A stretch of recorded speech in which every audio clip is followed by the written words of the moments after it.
Hello there, people of the internet. How's everyone doing today? I'm doing fantastic. Thanks for asking. Today, we're going to do something a little bit different. Normally, I focus on blatant destruction, and it's all fun and games, but I'd like to go ahead and show off a bit more of my collection. There's more about me than just my surplus arsenal. I also do a lot of collecting in terms of guitars. I got quite a guitar collection. I actually collect bottle caps. I've been doing that since I was a toddler.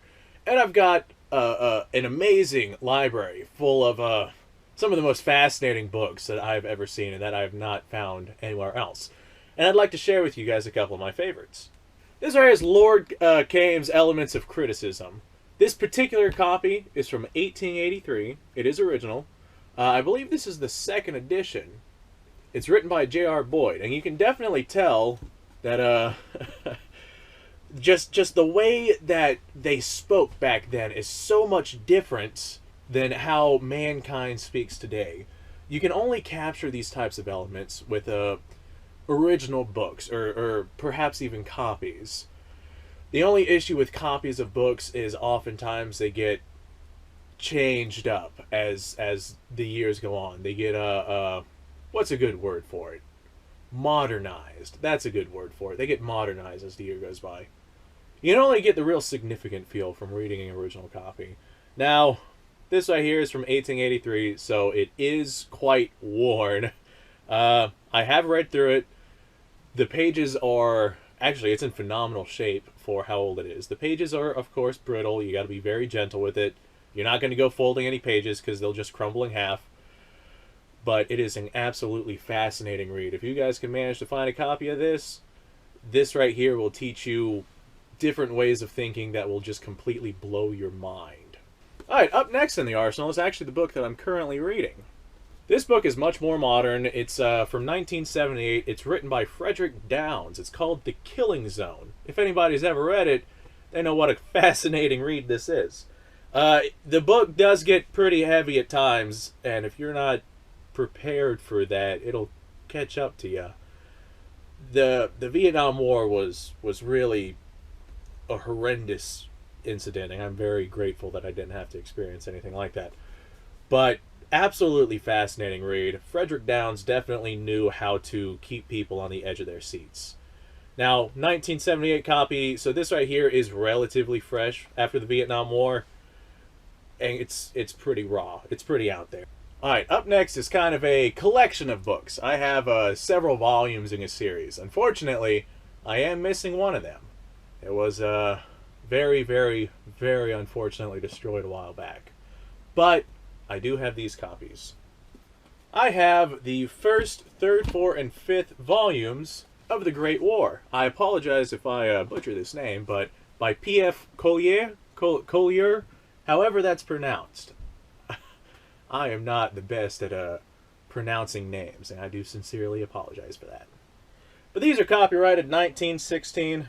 Absolutely fascinating reads. As you can see, they've definitely seen better days. I picked these up at an antique store a couple years ago. My fascination with the Great War, along with World War II, this right here goes in extraordinary depths. If you have any inkling of desire to learn about the First World War right from the sources that experienced it, right at the time of experiencing it, you might want to find some copies of these, because these are absolutely phenomenal reads. At times, they're not exactly page-turners, but my God, just if your interest lays in there, I highly recommend them. Alright, up next we... Ah! Ah!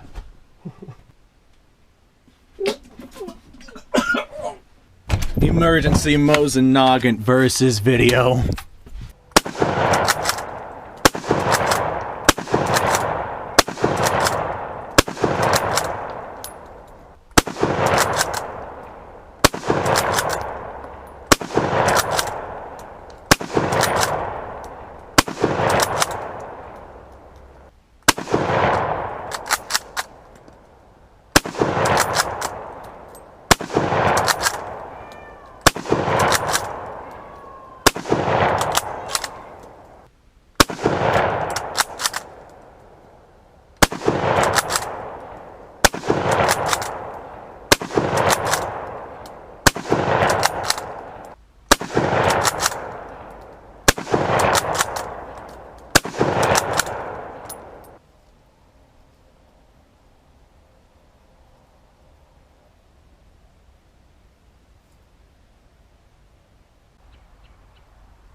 Not in my house.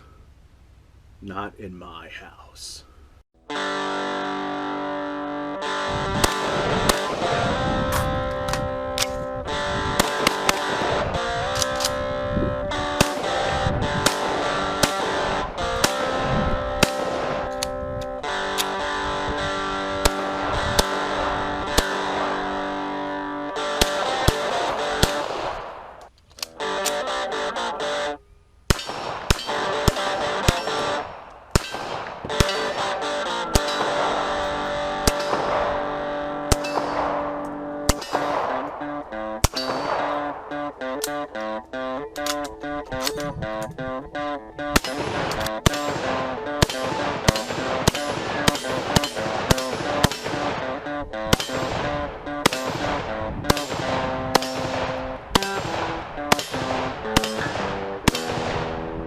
Been a little while since I've done this.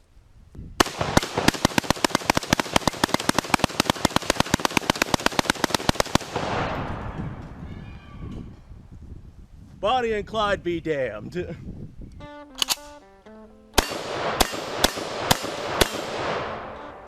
poor man's Garrett.